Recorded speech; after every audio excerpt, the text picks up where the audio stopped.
Indonesia, SRG versus Alter Ego. Smash them. Here we go. Alter Ego just took down a Titan, and now next in sight are the Giants here. Welcome everyone to this best of 5. A spot to the grand finals to face off.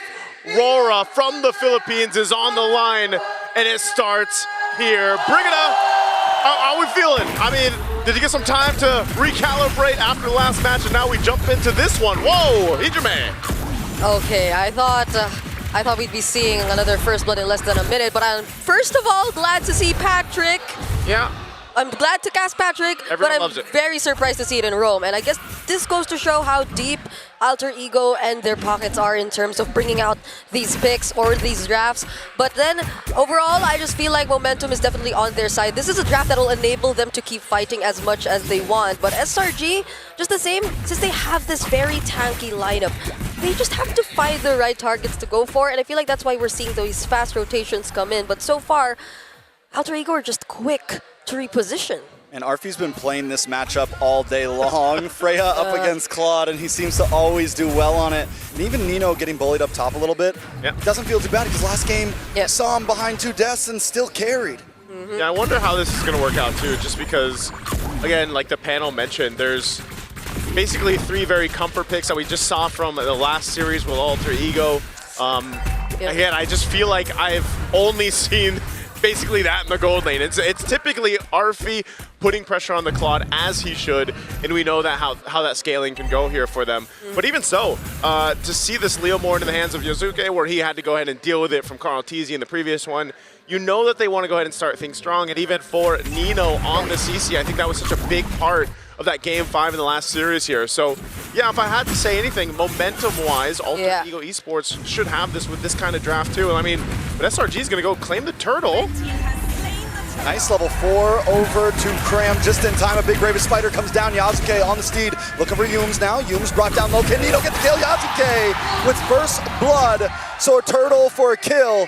How we feel about that trade? It feels as if it's still somewhat in favor of Alter Ego, because from the get-go, it didn't seem like they wanted the turtle anyway. They were just standing in the EXP lane. They had their eyes set on Cram. It seems like Cram was the initial target. It just so happened that Yumes was there. He was the more accessible one for them at the moment as SRG transitioned towards potentially considering that fight after the objective. So I feel like this is Alter Ego and their game plan all along, but Arfi? Nice gank onto Arfi, in comes the Blazing Duet. Arfi in a bad spot, taking out Sekai's.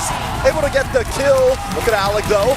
Gets a slam. Hijime gets involved as well. Doesn't use RWM just yet. Here comes Barbio. The slam through and they're all caught in the RWM. Yumes trying to do damage on a Hijime as Sekai's goes up against Yazuke. It's a 1v2. He pushes to the inside and down goes Yazuke. Sekai's is still alive. He's so tanky. Now Arfi trying to join in. All right, Arfi looking for the battle. Alter Ego decides to back off. It's 2-2. Okay, that shows us that, yes, they want to go ahead and shut down Arfi from scaling up the way we saw him do previously. They make a play there in the gold lane, but then they also have to answer, and they're still going to stay down here. Now, one of the big things that they can play around for Alter Ego Esports, like we just saw, was that combination of having the real-world manipulation in your favor, and then you kind of just let to go and let loose with the Phantom Steed and everything else. But there's good response from SRG's lineup. They're capable of fighting back if they want to. A lot of damage onto Yumes. Yumes won't be able to get away from this one. Yazuke with another kill into his pocket. Add that on with the War Axe. He's 3-1-0. It's looking good. Yeah. For him. I was supposed to say, Alter Ego so far have found ways to really deal with Stormy. I think so far, considering the damage profile right now, it's really Stormy who you want to go after at that moment. But now it's even Yumes who seems like a really easy target. Alec, wait. Alec's taking a lot of damage. There goes the RWM though. Arfi locks onto Cram. Sekai's is able to get the turtle though. Into the backside, Nino looking for damage dealers, but the damage goes all onto Arfi.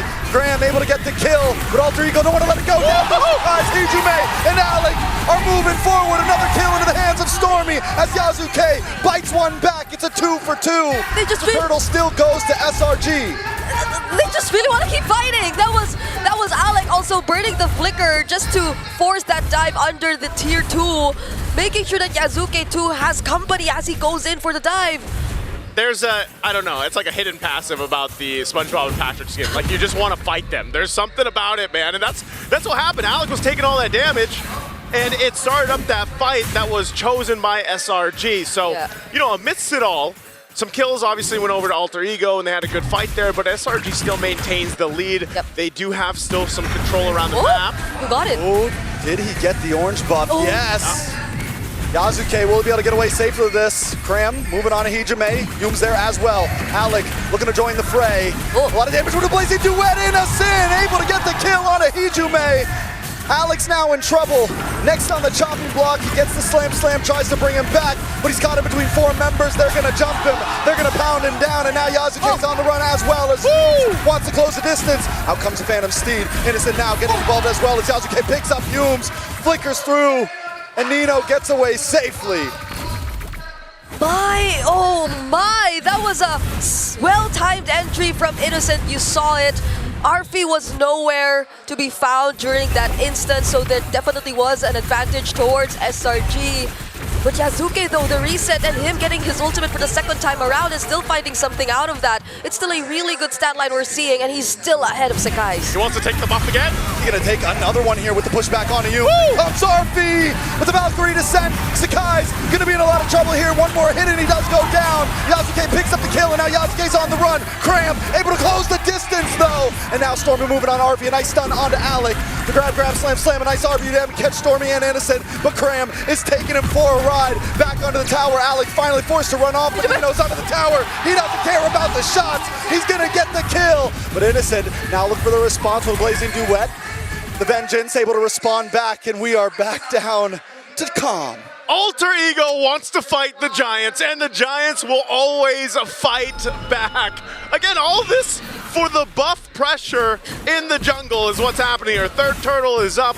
We'll see if SRG secures this one again, but man, you got to give it up to Alter Ego. The way they like to fight on the map early on, it doesn't matter. They'll take those fights. And they may have stayed a bit too long there, though, because they were able to take away the objective or the buffs from Sakai's, but Sakai's was able to get away. And now it's these two marksmen who keep fighting. Hold on. Big hit on to Cram. Cram's going to go down. Arfi comes into the backside, though. Looking to try to get the final hit. Yume's able to find Yasuke. Nino finds Cram. It's a 1-for-1 and a Blazing Duet locks on to Hijime.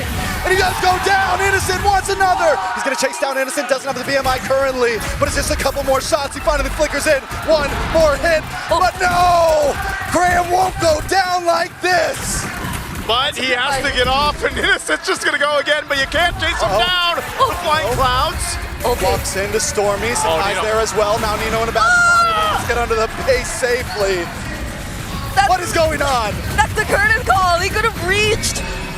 He could have reached it. He could have went for the chase, but he was tied up. He was tied up. Tied up by the yo-yo, man. I mean, hey, that's about as good as it will get in those engages. But man, Alter Ego Esports, you know, looking at the items too, falling into place here, you've got to go with some defense, and that's why you got those brute forces built in. Nino has to help Yasuke, especially when they decide to go into these fights again, fighting around the real world manipulation. It does help them kind of lock down the control, but so far, notice how SRG has taken these fights.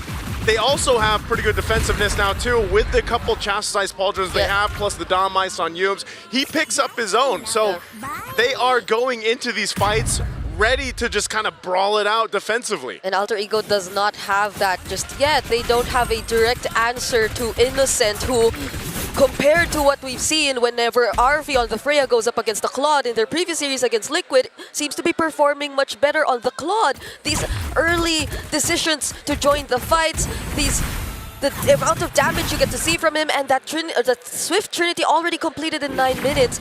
Means so much about how Innocent was able to handle the laning phase. Well, not only that, but Singular Red Giants as a whole made a great job at ganking that gold lane to make sure Innocent had a good experience. You know where that is? Because I see that fight with RP multiple times in the last series. They're like, you know what? If we want to go ahead and have a better chance here, Innocent's got to do his thing, but we also got to allow him to do his thing. And so that one or two times they went down and kind of focused on that to get that kill, or at least to stop RP from bullying the lane early on, that's what helped bring them to this point. Now they've got control around this first Lord here. Alter Ego, though, trying to get a position for this, unless they go for RP? Okay. He's just gonna get pushed back. There's the commit though. Big Brave Spider with a blazing duet from Innocent. Hijume now just trying to get away, but he's gonna get chopped down. Yasuke does bring out the Phantom Steed, but at this point, AE just wants to get away free. SRG now looking, pacing. Arfi gonna back off. They just want the Lord. Will AE give it to him? Arfi wasn't the real target. When they saw Arfi and when they felt that SRG might actually go for him, Hijume, the other members were forced to reveal themselves, and unknowingly, Cram was there, ready to jump on them anytime. And that was the perfect cue for Innocent to just use the blazing duet at the right moment as well. There was no way Hijume could have gotten out of that, not without the flicker. And now Alter Ego couldn't even contest, but wait. Big Valkyrie's descent. Arfi finally moves on to Stormy. A couple more shots, but it gets stunned. Wait, the final hit connects. Innocent gonna be pulling up soon though. Arfi still going strong. Yasuke, the RWM catches two, and that's gonna be it for Cram. Alter Ego Esports always fight back. They'll take the fight even with a Lord charging toward them. They don't care. They'll go for it. The Purify will not save Stormy. Yep, and such a brutal way to deal with Cram, who you saw for how many times in a row now was just able to easily get access to Hijume. But during that moment where it wasn't such a reactive real-world manipulation that you get to see from Hijume, he was being well guarded by the other members of Alter Ego. Surprisingly, they have ways, they have damage to already deal with this guy, and that is something you could also expect from them in the upcoming team fight so long as they're able to set up, but Sakai's. Nice dodges from Alec and Arfi. Oh, there's the re-engage. Does get the grab. Force use a flicker, and comes Cram with a Brave Spider. Innocent gets some more free shots. Barbiel does come out, but AE decides to disengage. Okay. All right, they want it, like there was an attempt to set something up. They didn't get the setup they were looking for if you're SRG, and then Alec decided to go ahead and engage. He gets zoned out from his team. Nothing too bad though, because again, that one kill doesn't really change the course of the game. They're at this point playing into the Lord here in about 1:20. Yeah. So if you're looking at the itemization and everything else, even the space on the map, it's nearly even, right? 3 turrets are down, Alter Ego's got that, SRG has 3 now as well. So it's more so about these constant fights that we've seen breaking out. How do the adjustments be made here? Again, once we get to some of those defensive items coming into place, that's where you'll see a little more finesse that's needed for the team to have that upper hand. Conceals also are going to be a big part of this. Yeah, and it's also maybe a Flying Clouds thing where they just constantly find themselves back wherever the team fight was last seen, and they just constantly find ways to start again, which I think has been working really well so far for both of these teams, because it's just really a matter of timing and who gets to force out a fight at the better moment, especially considering now that we're approaching the more important objectives, and the gold lead hasn't really swung significantly in any of these teams' direction so far. It's always been less than 1K. I guess the most significant you could really look at is how Yasuke is already 2K up ahead of Sekai's, but that's a utility you're talking about. Ooh, Brave Spider comes in. Yoon shows up as well. Arfi able to dash away, and this is, I mean, Alter Ego continuously just testing the waters here. They were basically like, you know what, Lord's coming up, let's not lose anybody in this. They disengaged, they're gonna go ahead and reset. One of the things you're seeing too from Arfi is, you know, now that he's built up, he might be down 1,000 gold against Innocent, but he's really focusing on trying to catch Stormy. I'm not sure if they're gonna get here in time though. Lord goes for a bit of a reset, but they go. Stun. To the backside, places duet connects onto nobody. Alec gonna get the stun onto 2 in the backside. Arfi tries to disrupt Humes, but is on the run. Cram brought low. Yasuke picks up the kill. Now they're gonna move on to Sakai's. Innocent looking for free shots. Sakai's brought back to the team, and Nino just needs a few more shots. The RWM, the mega kill, and Alter Ego are finding the advantage as we speak. Okay, Yasuke, another Phantom Steeds trying to chase, but SRG, it's only 3 of them left. Yeah, they can't contest this. That was a hard fought for the Lord here. They'll be able to grab it for Alter Ego. You would have thought Crab was in such a perfect position already to start a fight, but once it all broke out, he couldn't find his target. He just wanted to go for Hijume at that moment, but Hijume was able to reposition, get under tier 2, and now Cram finds himself in the middle of 4 members of Alter Ego who he couldn't really just fight against all alone. You know, we keep seeing Innocent is doing great. He's 5-0-5, but it's so hard to find multiple members with that blazing duet because Alter Ego has such a split up composition. Yeah. And everyone has dashes, everyone has kites, unless you hit Alec, who's gonna stun you, and they're able to all kind of hold their own essentially. If they want to go 1v2 somewhere, they can, and at least nobody goes down. So what we saw in the last fight, Innocent Blaze Duet just connects to nobody. Yeah. Yeah, not only that, but also, again, Arfi is doing a great job at trying to go for Stormy, and then the team, SRG, kind of has to deal with that and help Stormy peel.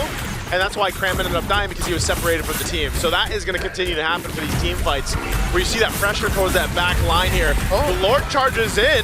Cram into the backside with a bravest fighter, goes straight to his death. A Valkyrie Ascent, ready for the engage as Yasuke pounces down onto Sekai's, but a blazing duet in the back line, but it's still just not enough. He has to be on my back. He's able to find Hujume.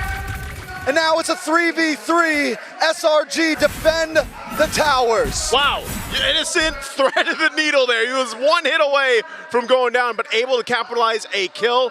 That was enough to keep them in the game, but man, Arfi is a menace on this Freya. He might have had a hard time in the early game, but they're looking to take a base turret here. Yeah, did use the Valkyrie Descent to get out though. Now he uses his to dash forward. Pincer onto Yums. Yums brought very low. Nino able to pick up the kill, but now Yasuke has to back up. Arfi may have finally met his match. Oh, he goes down with Stormy picking up the kill, but they do break the inhibitor.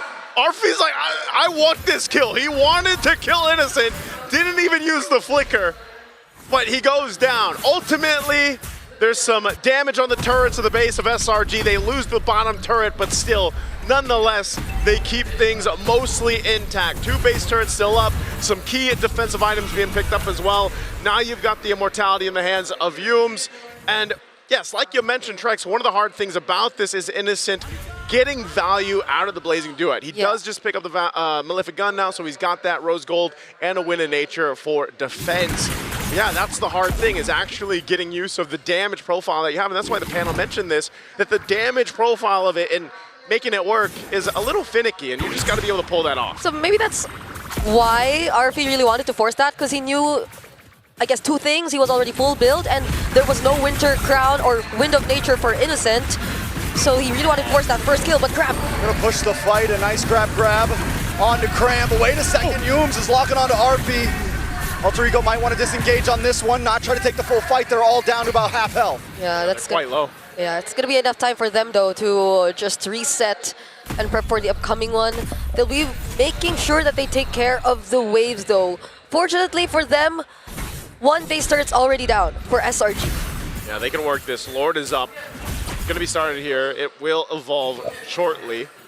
Again, Flying Clouds being traditionally one of the maps, if not the longest play time right now throughout M7 is Flying Clouds. One pack. So they'll start this up, half health on the Lord. Attraction Pulse thrown out. Arfi with a Valkyrie Descent onto Sekai's. He's brought down to solo. Arfi is shredding through. In the backside though, Sekai's falls. Cram gonna be the next. Arfi keeps on going. On to the next one, but a blazing duet. Into the backside, Yasuke brought low, but he snipes him out with the sword. Someone banned this Freya from Arfi. Why is he still getting his hands on the Freya? Time after time, Alter Ego break through the base, and it's not going to be enough to stop him here. Waiting for a few more minions, couple more hits, and Alter Ego end game #1. The momentum is there. We said it for this series. Smiles on their face, and my goodness, I gotta say, man, take out the Fred. Take it away from him or ban it out. Because Arfi, imagine, there was so much focus on him from SRG in the early portion of the game. They kind of shut him